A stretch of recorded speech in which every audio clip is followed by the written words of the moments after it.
have the opportunity to speak with the current president of the Manhasset Chamber of Commerce, Matthew Donno. Good morning, Matthew. Thank you for joining me. Good morning. How are you? I'm great. I know that you share the position currently with Stephanie Solomon, who is going to step down shortly. But there's a lot that's been going on in Manhasset, and part of the biggest tradition that Manhasset Chamber of Commerce has had was the tree lighting. Is that going to occur this year? So, as in terms of the town itself, we won't be doing our traditional tree lighting ceremony where the town comes out and we have vendors selling hot chocolate and coffee and other stuff. We're giving away actually 4 or 5 for the last few years have provided coffee for everybody that joins the event. But one of the other parts of that tradition has been a poster contest, right? That we are desperately trying to still hold on to. So it's going to be done virtually, like these interviews and like everything we've gotten used to in 2020. But Nancy Morris has reached out to the schools and has gotten the schools to get on board with it, essentially.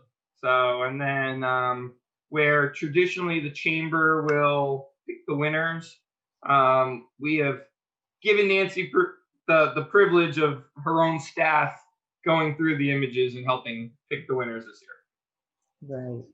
And ultimately, I think always the community chooses the ultimate winner of the contest. Yeah, so they'll limit it down to the selections, and then somehow digitally or through Facebook or through something will ultimately pick the winners of each grade and the overall winner of altogether. Yeah, that is a time to tradition that all the kids love. It's really such a shame. I know that there has been a spike in the number of COVID cases, especially in the town of North Hempstead, not necessarily Manhasset per se, but I understand that the Great Neck Peninsula has just been put into a yellow zone. Yeah, Great Neck's in yellow. There's been a big spike actually in Port Washington. So somehow Manhasset's surviving in the sandwich in between that there hasn't been a big influx. I believe today, actually, Manhasset schools are doing completely virtual just to test the system. If they were to need to shut down the schools, could they handle it? Could the teachers handle it? So going to be doing a test subject. Did I lose you? Yeah, you kind of like went in and out. So the Manhasset schools are going virtual? So they're just doing a test of their virtual system. So they had all the kids today on Wednesday, just because it's the day before Thanksgiving. Right, and it's usually early dismissal. Yeah, so it's not a big loss, but they wanted to make sure the teachers understood the technology. The kids did, if there was an issue this way. As far as I know, when I talked to the superintendent recently, he was not planning on shutting down the schools. Right. They haven't had any outbreaks. They haven't had any big incidents at the school. So he's pretty happy with the way things have been going this year so far. Yes, no, he has done a tremendous job. The entire school district has. As far as the businesses are concerned in Manhasset, I know there were a number of different incentives that were rolled out by the town of North Hempstead, but Plandome Road being what it is, a very established, narrow road, did not permit extensively outdoor dining. Mm-hmm. To an extent, I know that as many outfits that could possibly do it have done it. But I know the chamber was working on a grant in relationship to that. Um, what was going on with that? So there's a few things that were happening on that front. The town has been unbelievable at trying to work with us to set up stuff for the businesses. So to begin with, the councilwomen and men have reached out to us. They've been hands on how we can help plan them roads, as town hall is right there. Manhasset is what hosts North Hempstead. Unlike a lot of other towns in the area, there's a lot of other options of driving through the town. So to begin with, Plandome Road is the only access point to many of the villages in the township of Manhasset, which was a big concern from the fire department of, if there was in case of an emergency, how are we going to get the fire trucks through town? Which didn't allow for us originally to do what towns like Great Neck or Port Washington did, where they shut down half of a street and allowed for outdoor dining, so you could use half the road as for people to walk on. So the sidewalks could be used for additional table settings. There have since then they have come back to us trying to give us some options in terms of what we can actually do, what they'll allow us to do in support of the businesses. Because without your local restaurants and businesses, what is a community? So, our job has to be facilitating that. We do have a few different grants that we are working on locally. Some is in conjunction with PSE&G to beautify Manhasset a little bit more, bringing park benches in. Though due to the nature of what is going on right now, a lot of the places we would love to put these benches happen to be outside of restaurants. So in lieu of that, we have taken a step back because these restaurants are using that space for outdoor seating and other things. And the last thing we want to do is take anything away from a restaurant. So most of that has been put on hold a little bit. PSE&G still willing to work with us down the line on that front. Okay. Also, in light of other things in our town, there is a civic council that would like to help us on the beautification of Manhasset, where they have additional funds that they are pledging to give us to take our hanging baskets and signs and other things that we do in the community to the next level. So we're looking forward to that as well. So I know one of the initiatives that the Chamber has been working on is to assist new businesses getting up and running. And part of the delay typically is with the fire marshal. What has happened on that front? So, this is breaking for us.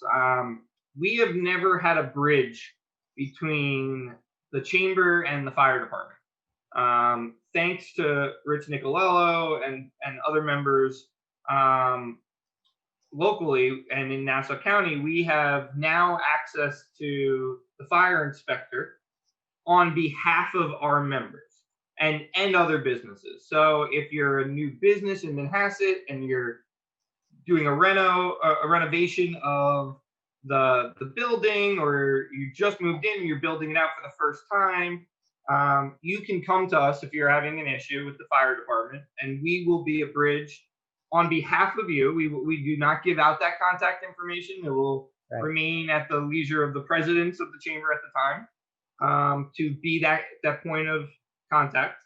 But we are here to now say, hey, they've gotten everything in. They've gotten all their permits. They're okay with the town. They're waiting on you. Can we help facilitate or get a date on at what point they can see you, which is amazing, because anybody that's done business in Manhasset knows that there's been issues over the years with that normally falls on the building department's blame, when a lot of the time it's just fire department issues.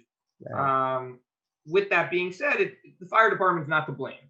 It's they No, go I in understand. and look at something and say you need to fix this, and typically 80% of the time the person doesn't fix that, and they sit there and say, I don't know why I can't open yet. And so our job going forward will be to take some of that knowledge that we have acquired. Some of our board members are architects, real estate agents, people that have hands-on knowledge of dealing with that. Myself, I do commercial real estate, so I understand what a client needs to go through. So if we can help facilitate that process, and it just makes it fluid, everybody else is happy. Everybody in the process is happy.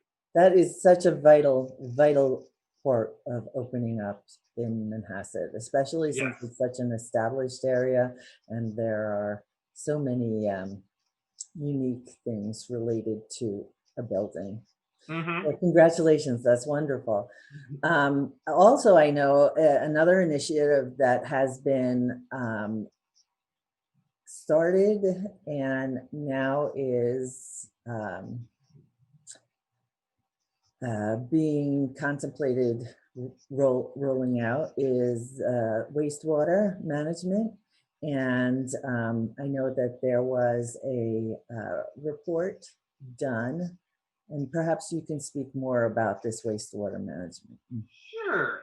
So one of the growing issues that affects Manhasset, but affects all of Long Island, is that most of Long Island, from as far back as you can date along the North Shore and South Shore, are septic.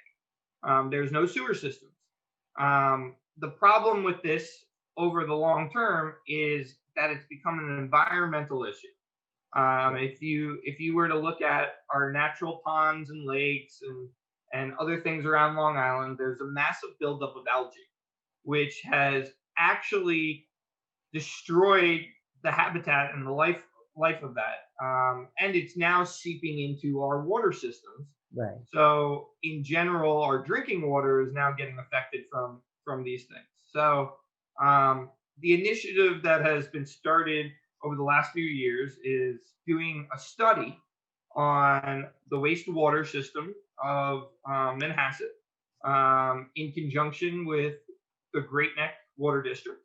We have an amazing relationship with them, where we did a statewide study. The results deemed that Manhasset could definitely benefit from a sewer system. With that being said, our goal as the chamber is not to get sewers for the entire township of Manhasset, but to focus on Plandome Road for our businesses.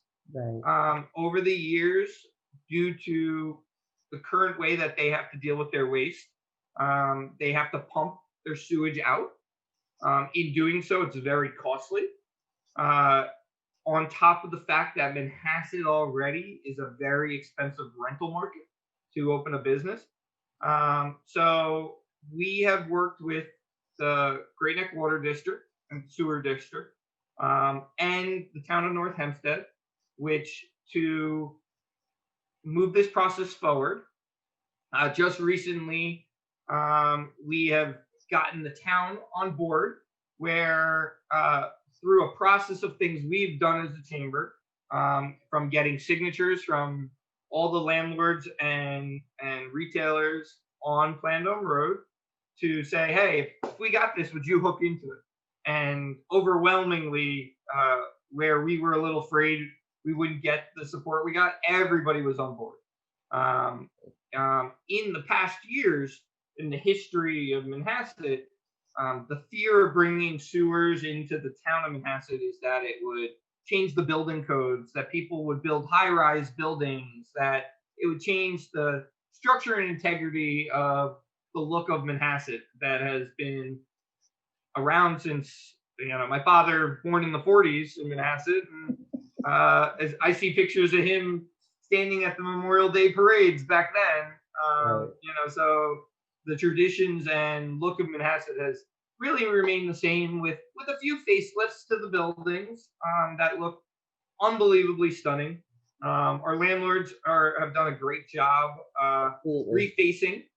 Hmm. So this system, thanks to Judy Bosworth and her council people, um, they have helped us take the initiative forward to better our businesses, and in generally saying we would be able to put a low pressure sewage system under the sidewalks of Plandome Road, which actually goes great with what they're looking to do because they were going to renovate their own system for town hall. So in Right. doing this, they actually it saves them a lot of money, and they can hook into our system that we're trying to push forward. So it's a win for it's a win for all the businesses on Plandome Road, and it also allows for other businesses that were like, I don't want to have to pump everything. And a great example is Starbucks in Manhasset. They had to renovate their entire system because the way it was, they were pumping 5 times a month, and it gets to the point where they had bathroom problems, they had water backup problems because of their sewer system, because of lack of the sewer system. So this is going to be good for everybody.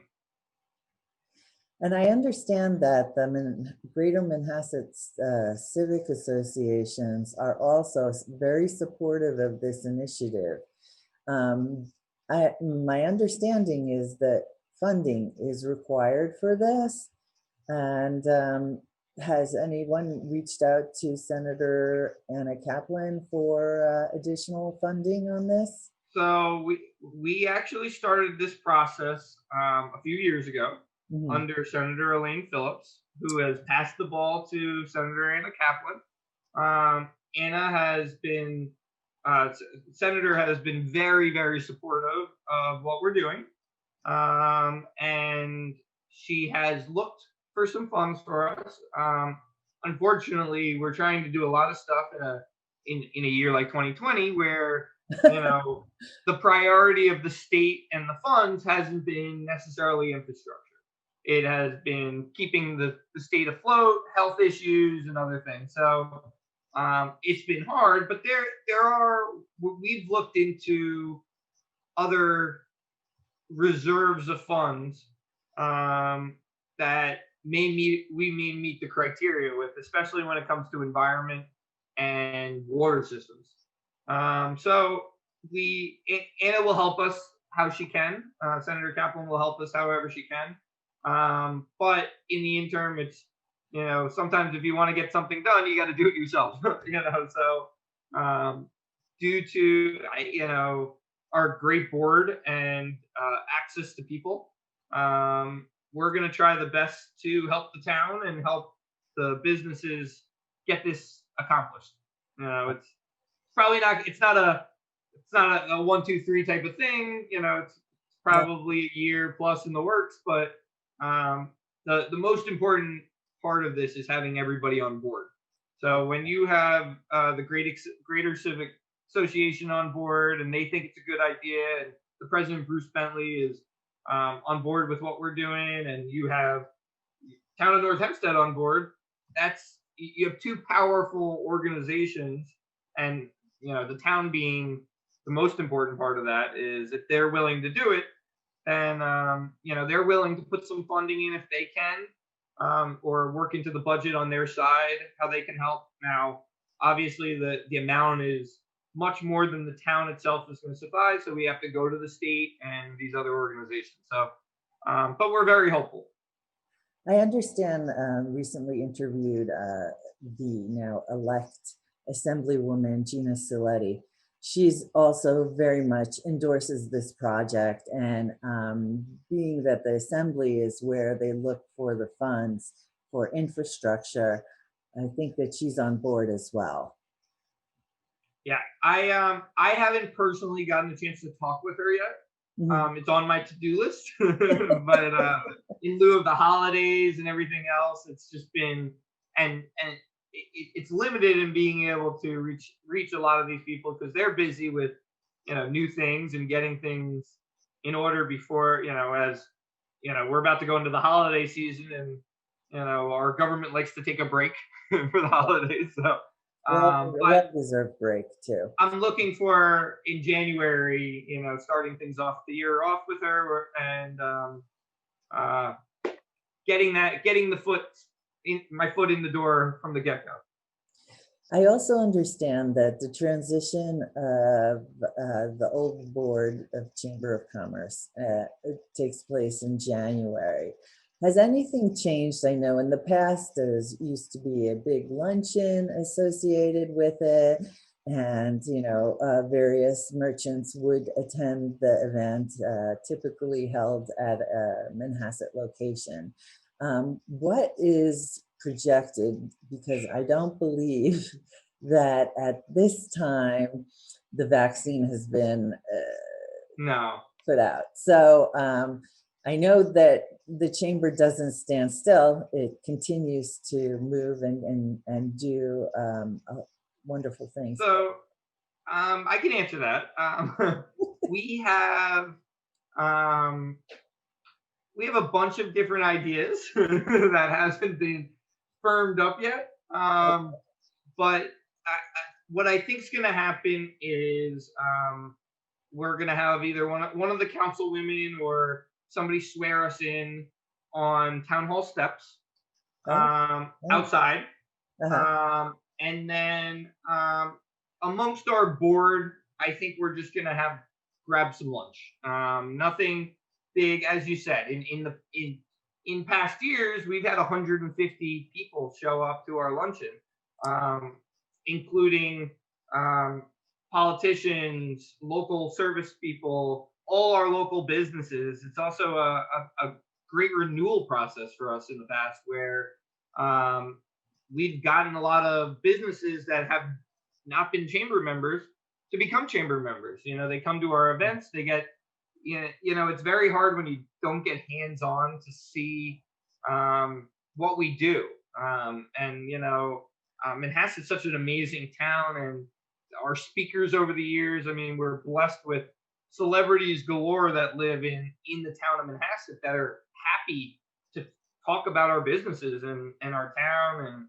And it's going to be different. It's sure going to be different. We have talked about doing a Zoom type of event, where just to introduce the board and stuff to some of our businesses. We're going to have to see. Technically speaking, our elections for our board happen at our next meeting in December. So we have a slate of officers. Due to changes in our board, we've lost two of our presidents have moved on. Without the help of you, Elizabeth, and Stephanie, some of these projects that we put in place wouldn't have even gotten to where we are. So, it's you can't remember.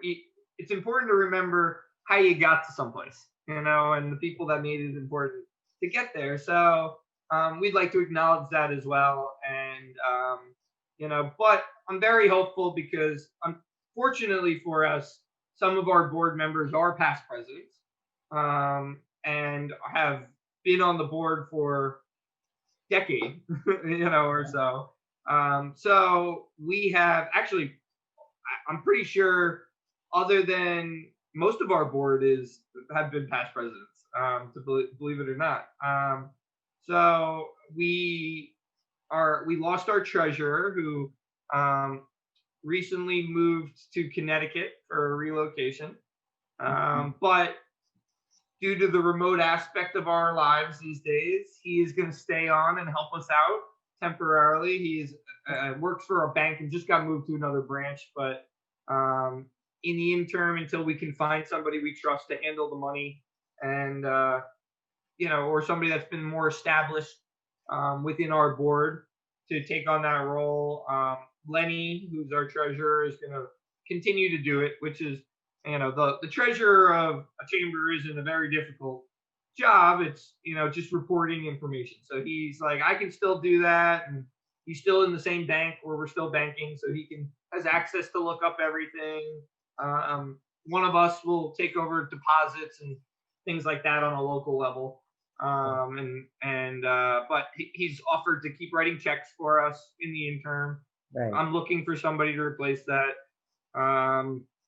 Our secretary is going to be bumped up is going to join me as co-president with Bill. CJ Coleman, who's a past president, is going to step into vice president. He has been a very big champion of the sewer system project. Yes.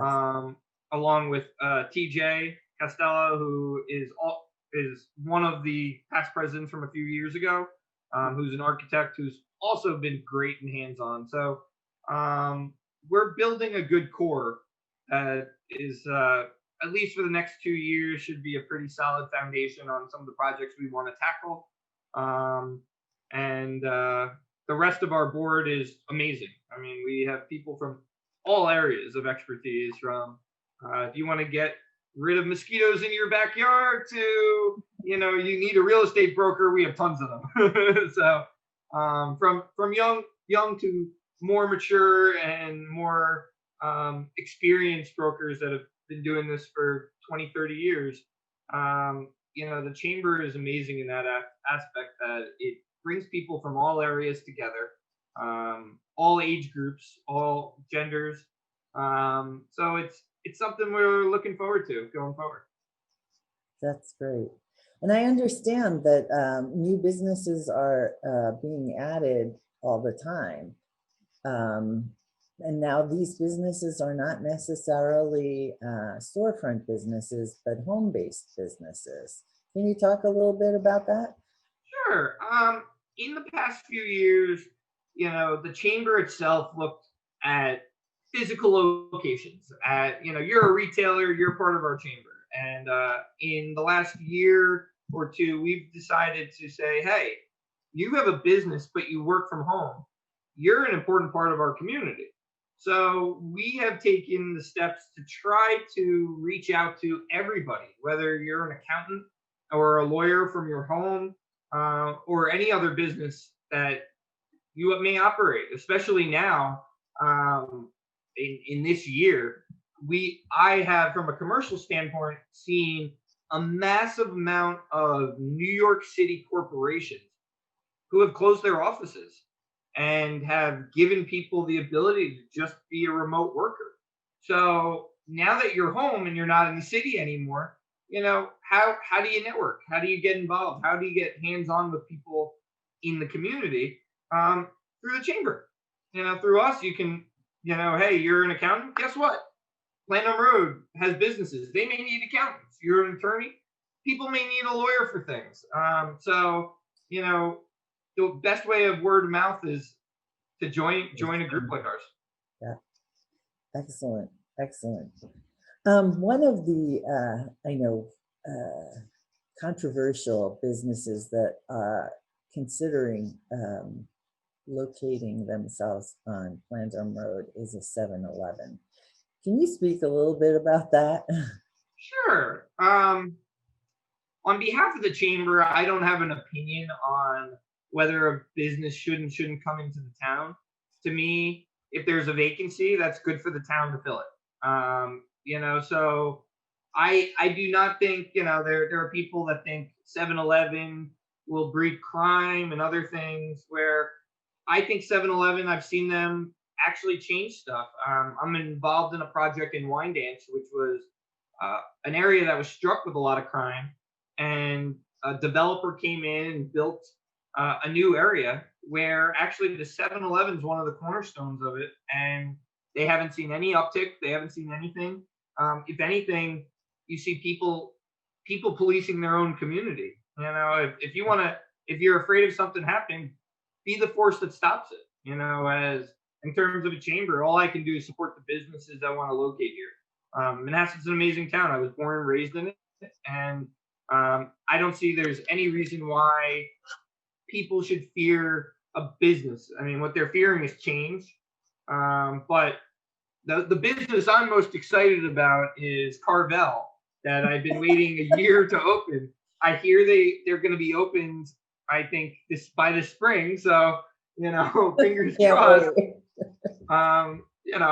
but that will be, you know, there's a lot of opportunities in Manhasset to come in, and it's a great town, and I'm proud to say that the residents really understand supporting the local business, whether it was during lockdown going to the restaurants and doing takeout. You know, a lot of our pizza shops put together these family meals, so you would go in and for a fixed price you'd get a dinner for four or more, depending on if you needed it customized to you. So, you know, all these years, all these businesses have been supporting every organization that exists in Manhasset, and in the time of need, people came out and supported the business. So it's a good feeling. Yes, it definitely is. And one last question before we end. Do you feel that now that the election is over and we have identified who are the leaders, that we will have a calmer future? I mean, business? I don't know that I can equate who's president of the United States with the state of our country.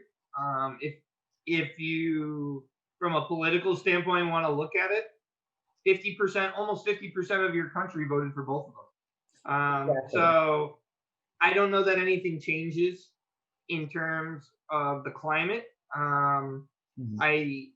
You know, only the future can tell that. So you know, I don't know that you didn't change anything by changing a president. You didn't change, but you know, all I can look at is that the economy goes well and people are spending money and supporting our local businesses. So.